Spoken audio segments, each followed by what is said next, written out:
Hey everybody, it's Dave again, and we are continuing the Climbing the Pocket Network's series on top 5 prospects for each position in the draft.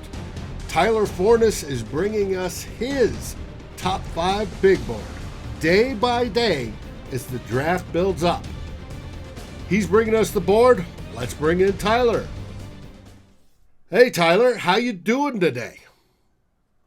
Dave, life is good. I am ready to talk some football, and we have some fun players to discuss today. Well, what's our next position group? Our next position group, we're going to talk wide receivers, and this is a historic wide receiver class. We're talking about last year. I think it was either 30 or 33 guys that were drafted. I think we got could a match pretty or beat good that one this year. Yeah.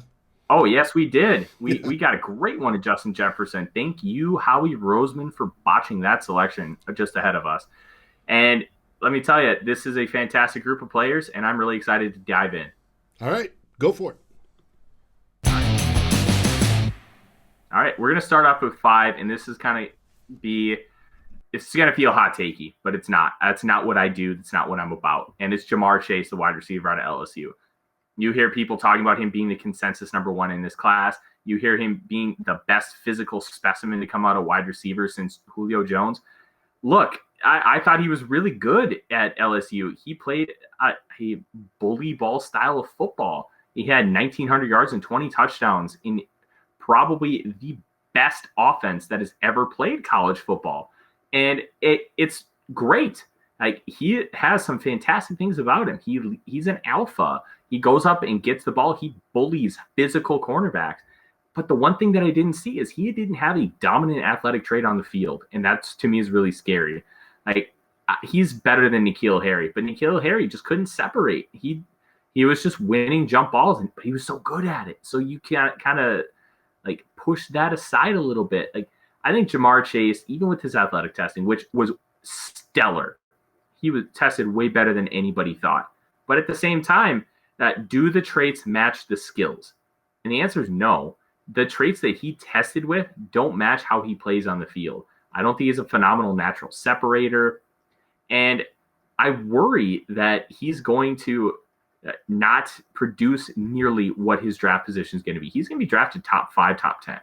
And I feel like he's not going to produce like that because he has those limitations as far as on-field natural ability, as far as being a separator. And that's what you need at this next level. He's going to face Stephon Gilmore.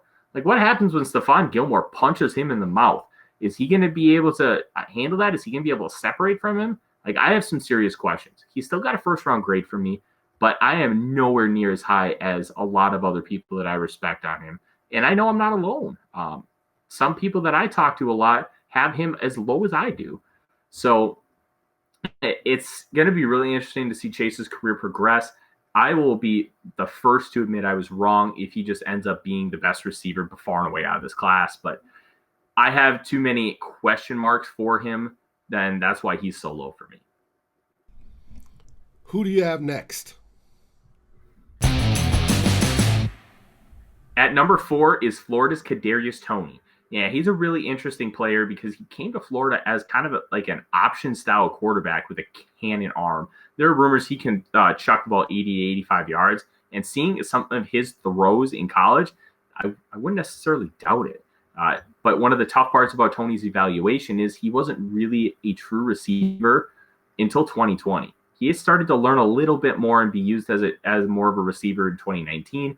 But even then, that receiver room was so deep, he was mainly used as a gadget guy, a guy you manufacture touches for. This year, Toney really blossomed into kind of that Z receiver role where he played a little outside, a little slot. And you could see the quick twitch in his routes. You could see him dominate with the ball in his hands in the open field. There was a play against South Carolina where he caught the ball on a crosser, and it was him surrounded by 4 players, and he ran right through them. He is a powerful runner at 5'11", 190, and he is an athletic freak.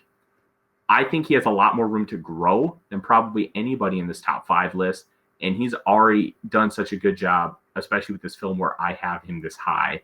I know I'm going to be higher than a lot on Kadarius Toney, but I absolutely love what the potential is, and I'm not worried about his size at all. because he is built relatively thick for a guy his size, and he plays physical. Like, he's not afraid of contact. He can run through it. So that's why I have Kadarius Toney at 4, and I think he can be a fantastic pro, and wouldn't shock me if he goes top 20. Well, if he's at 4, who have you got at 3? Number 3 is Alabama's Devonta Smith. Devonta Smith is a very interesting player because if you just watch the tape and you look at the stats, he should be a surefire top 5 pick. Like, he dominated the SEC, especially once Jalen Waddle went out with that dislocated and fractured ankle. Devonta Smith absolutely owned everyone. He's a crisp, smooth, and clean route runner. He's got excellent body control in the air. He knows how to separate really naturally, but he's also 6'1", 170, and he's skinnier than Cam Dantzler was coming out. And receivers that aren't burners, they don't do anything at that size. Like, I am not somebody who's going to come at you with, he weighs this, so he can't be any good. But it's a real concern because when you watch him play football, I worry that if somebody, like I mentioned, Stephon Gilmore, Jamar Chase, if he gets punched in the mouth by a really physical corner, or if he gets annihilated in the open field, how's he going to handle that? Is he going to be able to withstand the punishment? Alabama's offense did a fantastic job getting him the ball in space and letting him operate pretty freely. How's he going to handle physicality? How's he going to be able to hold up over the course of the season at a size that is just like you've never seen it? It's really hard to bet on a guy in the top 10, top 15, where you're going to have to take him where you don't have any historical data to back up the fact that he's going to be really good. Like, he got a mid to high first round grade from me. He's a very, very good football player. But on my board, I would hesitate taking him where I would need to in order to secure his services, just because he is a physical anomaly. Deshaun Jackson was a similar size. He was like 5'10", 175. But Deshaun Jackson also ran a 4.340. And when you're a burner, you can overcome some of those things. Devonta Smith's not a burner. And then he went through the pre-draft process. He didn't run. He didn't do a lot of things. And he showed that he had the opportunity to gain weight. And he didn't. And he never weighed in. So there's just a lot of question marks. I would not take him in the top 10, top 15. But you also can't ignore the fact that the player itself on the field is phenomenal. He's a fantastic wide receiver. So that he is my guy at number 3. If he's number 3, I bet I can guess who you have at number 2. Who is it? Well, if you guessed Rashad Bateman out of Minnesota, you would be correct. I absolutely love Rashad Bateman's game, and I will be honest, I was surprised he measured in so short at 6 foot and 3/8. He plays way bigger than that. Like, Minnesota listed him at 6'2", and I thought that was fair. Like, he was able to jump on over guys, and he looked physically bigger than what his current measurement was at. I know Rashad Bateman had a really nasty bout of COVID-19, and that was one of the reasons why he opted out. He has asthma, and you could tell he lost a lot of weight. And his 2020 film was kind of all over the place. And a lot of that had to do with Minnesota changing offensive coordinators, not really having a full spring practice, this, that, and the other thing. But I'll tell you this, Rashad Bateman, that 2019 film is absolutely filthy. What he was able to do against Penn State is just stuff of legends. He can outrun people, and he's not going to beat you necessarily right away, but he's got the long speed. And he showed that with the 4.3940. He's got incredible foot quickness, and he's able to naturally separate, which is something that you want to see out of a wide receiver. He does need to clean up the releases a little bit. He has this weird false step where he takes out on every single release. Get a good receivers coach, you can clean that up real fast. And Bateman can jump up and catch the ball and contest catches. He can take a slant all the way to the house. He can run crossers. The blaze out, which is like almost like a post, and then you whip it out to an out route.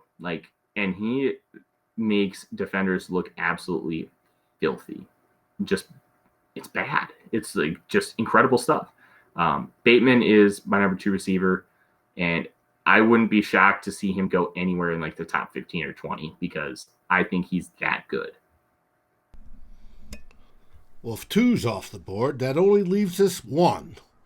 Who have you got as the best wide receiver prospect in the 2021 draft? It's Alabama's Jalen Waddle. Now, you are going to hear a lot of draft analysts, and we've already heard a lot say that, oh, this guy's Tyreek Hill. This guy's Tyreek Hill. Well, guess what? There isn't a Tyreek Hill until now. Jalen Waddle has the Tyreek Hill speed. He plays like Tyreek Hill. He's able to jump up and catch balls and win just like Tyreek Hill. When you watch him, my first thought was, this is Tyreek Hill 2.0. And I think this comp is fair. I don't like to use comps often, but sometimes it just fits. And when it fits, you use it. Waddle can dominate you with incredible foot speed and acceleration and burst. He can beat you in the air. He can beat you with crisp route running, and he can beat you in the return game. Jalen Waddle has everything you want in a receiver. He's 5'10", 180, but 5'10", 180 is a lot different than 6'1", 170. It's that 3 inches makes a really big difference on how that weight is distributed. I think Jalen Waddle, you put him in any offense, you let him work underneath, you get him some manufactured touches, you let him work deep over the field. Let him continue to develop the intermediate and underneath routes, like the whips, the blaze outs, the ins, the crossers. Like, you can get this guy the ball in space right now as he continues to learn the nuances of the game. He was my highest graded wide receiver by about 1.5 points over Rashad Bateman, and then 2 points over Devonta Smith.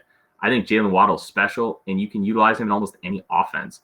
And I think we've seen what Tyreek Hill has done for the Kansas City Chiefs. And we saw what Henry Ruggs' deep speed did for the Las Vegas Raiders last year. Ruggs didn't have a phenomenal year, but there's a reason why Nelson Aguilar did. It's because Ruggs' ability to take the top off of defense scared teams, and that allowed Aguilar to really eat underneath and even deep. So Jalen Waddle's my number 1, and just the ways he wins in the open field and against coverage is just fantastic, and that's why he's my guy. What's the chance that you see the Vikings taking a wide receiver at number 14, recreating that wide receiver 3 situation where we used to call it back in the day with Reed, Carter, and Moss, 3 deep? I think it's more likely now than it even was then. And I think the only reason you took Randy Moss when you did was Dennis Green knew he could trust Chris Carter and the infrastructure in the organization to help a guy like Randy Moss. The only reason he slipped was off field. He had a lot of issues in high school and college. He got kicked out of Bobby Bowden's Florida State program, went to Marshall, absolutely dominated the competition at Marshall. But those questions really stood in the draft. Dennis Green took a chance. I think if you have a guy this talented fall to 14, I think if Jalen Waddle's there, it's going to be really hard for the Vikings to pass on that because Rick Spielman really does try to go best player available, and you do need a wide receiver 3. We truly don't know what Clint Kubiak's offense is going to look like and how much 11 personnel they're going to use. Maybe if they have that third wide receiver, they start using it more. I think if Waddle's there, if Chase is there, I think those are 2 guys that they could really look at, especially with Chase and Jefferson having been teammates. They're going to have a little bit of an inside knowledge. Even Irv Smith Jr. knows Jalen Waddle from their time in Alabama. So if there's one available, I wouldn't be shocked at all to see the Vikings take one, but I also wouldn't put my money on it. Sounds good. That wraps up the top 5 for wide receivers. Join us again tomorrow for the next position group. Skol, everybody!